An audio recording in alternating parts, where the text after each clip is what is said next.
Yes, so back to what I was saying, discussing happiness, sorrow, and the tandem in which we all swing through. What I've developed and learned in what has been the past year and then some better part of like 2 years is the importance of exaggerating the joy.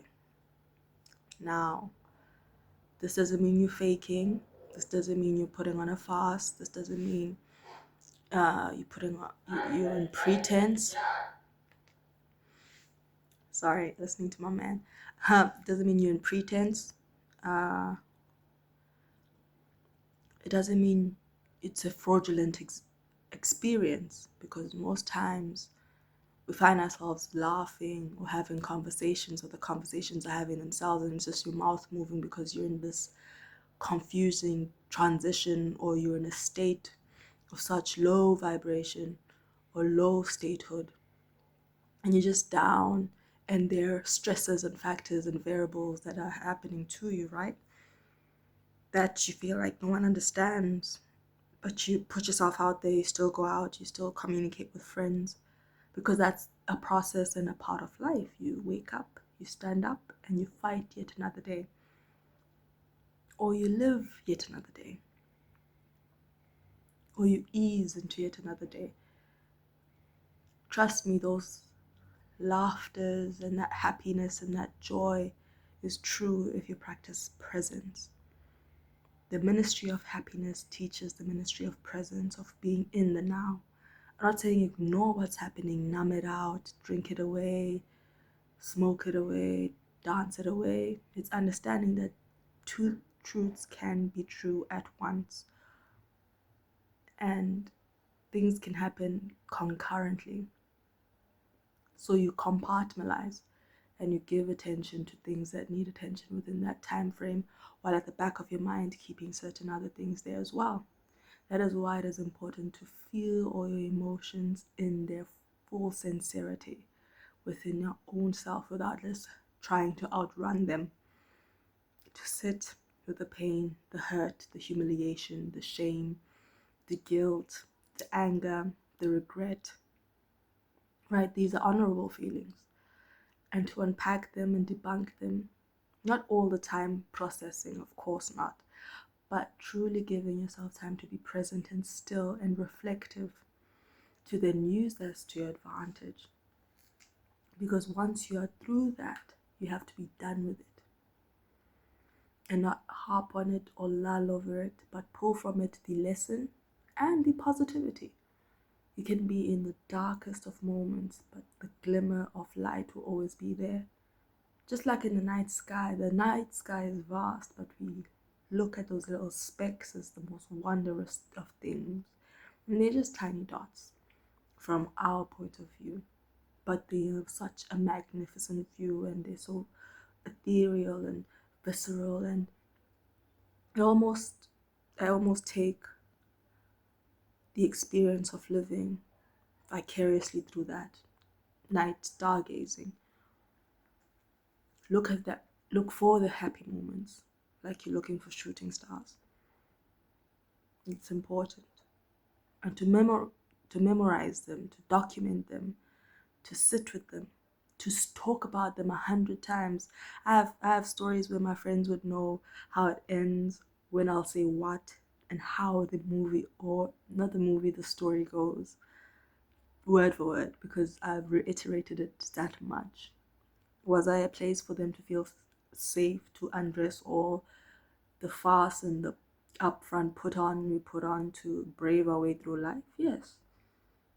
But even in those moments, it will end on a high note. That is my belief. That it will end in answered prayers, it will end in joy, it will end in happy ever after. It's not just a fairy tale.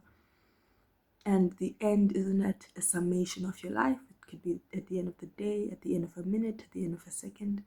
If you call upon yourself the happy memories, people who made you feel good, people who feel earthy and nourishing and of salt of the earth, it's a good thing to sit with and reminisce and unpack and speak of and share.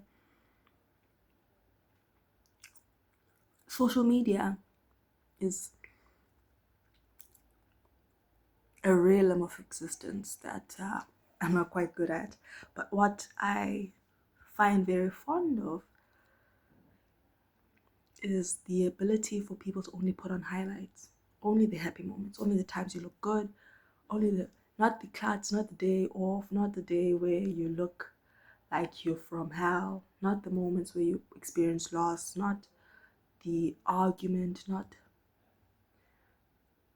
the low moments, the depressing moments, not the moments of mania. That isn't shared. We can take something from that in the interface of ourselves when we sit in meditation or in prayer. Your prayer points can't always be requests and complaints. If you have a gratitude list first, and that is your introductory stance when you're kneeling before God or a higher power, which is God, that will be a conversation for another day. It changes your entire perspective. It changes your whole purview, how you purvey, how you survey, your insight, how you look at things, how you tackle things, and your approach as well. It leans towards that of solution and that of gratitude and appreciation. And the more you appreciate, the more it compounds and piles up. You find more blessings to look for and you count them twice.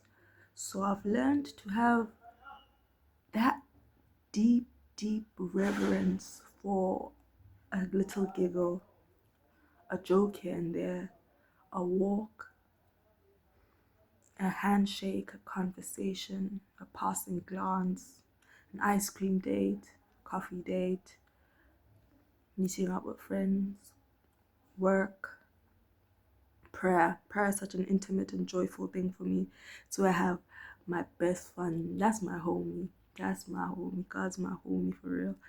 And to know that someone can know your entity that has created all these amazing, spellbinding creations chose to create me as well is so awe-striking, and it means so much.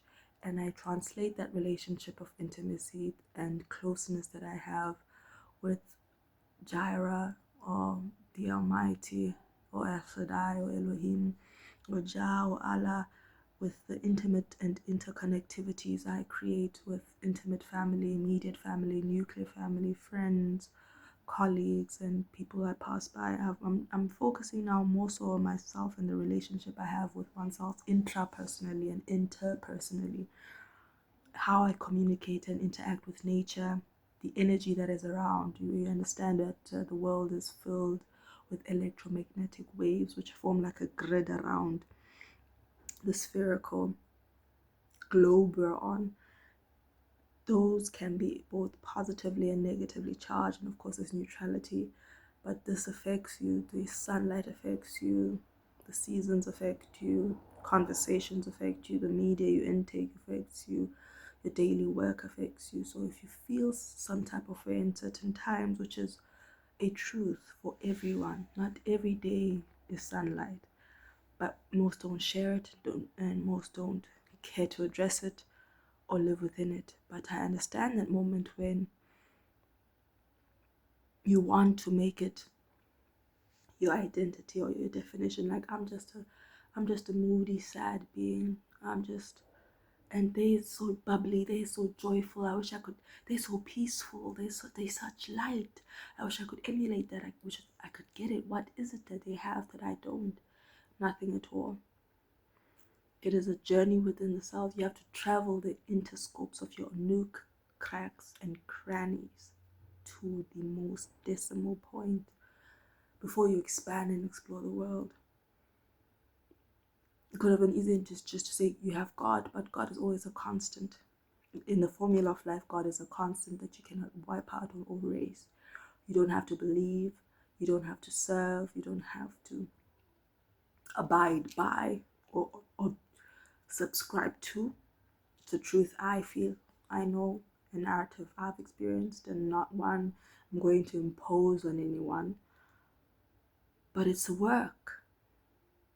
There are people who are naturally okay. Yes, there is biology plays a role, sociology plays a role, their emotive scope plays a role, how they absorb project or internalize plays a role, and who they are as a being. We're not all coded the same. Some people feel more than others. Not that the others are numb to things, it's just the periscope upon which we all exist, because some people chisel at themselves way more because they introspect, or they cave in and they cleave within themselves and create your own universe within them before they even explore the one that is the unknown that they have to live in. And it's spoken of it, I am in the world, not of it. So I find that has been misused in the paraphrase of people saying that's how it gets you. Once you participate or are involved in that which is worldly, you gain worldliness. But the world is your oyster. Exploration is part of growth and learning. We encourage children to go outside, to play with dirt, to look at the sky, to pay attention to weather, to pay attention to traffic, to pay attention to what surrounds them. I respect secularism, but I grew up reading about aliens and UFOs and science and what NASA is doing and National Geographic and what animals do to live beyond just where I was, to travel even if I couldn't have or afford a ticket, right? I recall even before I had my first plane flight, before I could afford, I'd just go to the airport to watch them take off, because that in a way was me seeing my dreams of freedom occurring in different mediums. I used to love car rides and how the moon would tag along. Um, I really enjoy the optical illusion of being at a gas station, a fuel station, and the car next to you taking off, making a stationary car feel like it's in reverse with no one at the wheel. Sometimes that's our panic attacks. That's our panic buttons, when we feel like there's no one at the wheel but the car is in motion. And psychology says that's when you feel like your life is out of control. If you have such a dream, if you have a dream of your teeth falling out, it means you're under tension, or you feel like your existence is out of control. And it always is under control, but there is a assured, standardized happening or happenstance, like gravity, like the axis, like orbiting, that will always happen. If promised tomorrow and we receive it, you're sure to wake up. That's a definite thing. And you're sure to tire in a way where you're sure to go to sleep. These are certainties. You're sure to grow hungry. But there are eventualities as well, which we shouldn't miss out on or overlook. So within all of that I've just said, which sounds like a whirlwind and long-winded gibberish, I have found that making destination of the happiness and fleeting moments of the sadness keeps me within the periscope of seeing, this is how it happens. It's not that you stop thinking or overthinking or feeling or emoting or absorbing the world and its tragedies or its unfairness or its chaos. But if you were to internalize its peace and its harmony and its beauty and its joy in the same way, with the very same, if not more intensity, to a point where you deliberately, intentionally, and stubbornly stand on it. My father and I have a thing where all our greatest memories growing up, we'll have a whole conversation about it. It may happen every time we meet, repeating the same story, and it never gets old or boring, because to remind yourself of a time of happiness is proof to you and testament that that happiness is sure to find you again. So in the in-betweens, may they be calm and peace, so that joy and sadness aren't opposition, aren't enemies or in animosity with each other, but states of being that help us grow and unravel, so that we can bloom and blossom in ways that are important and needed within the journey that we're here for. Because it isn't eternal, but you can experience eternal love, eternal joy, eternal elation, eternal peace within it. You can dictate that. You can have moments that feel so joyous and feel like forever. Because what is certain is that when the sorrow comes or the dark time comes, they seem endless. But what is true is that happiness can be limitless too. So I focus in on that, and you'll be the person who's bubbly and happy in the very same way.